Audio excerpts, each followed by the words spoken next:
Langflow versus Flowise versus N8N.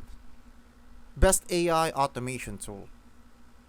I'm going to tell you which AI automation tool is best between Langflow, Flowise, and N8N.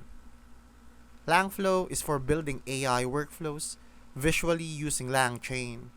It's open source, low code, and made for AI agents.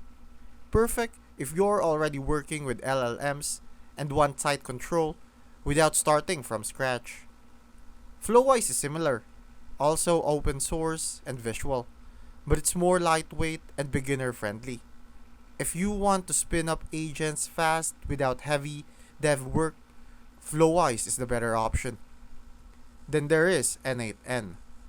Broader than both, it's an automation platform, not AI first, but it connects with over 300 services and you can add AI through APIs or custom nodes.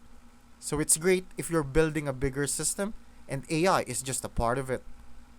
If you're deep in LangChain, go Langflow. For fast and easy LLM workflows, Flowise wins. But for general automation with AI on the side, N8N is the best.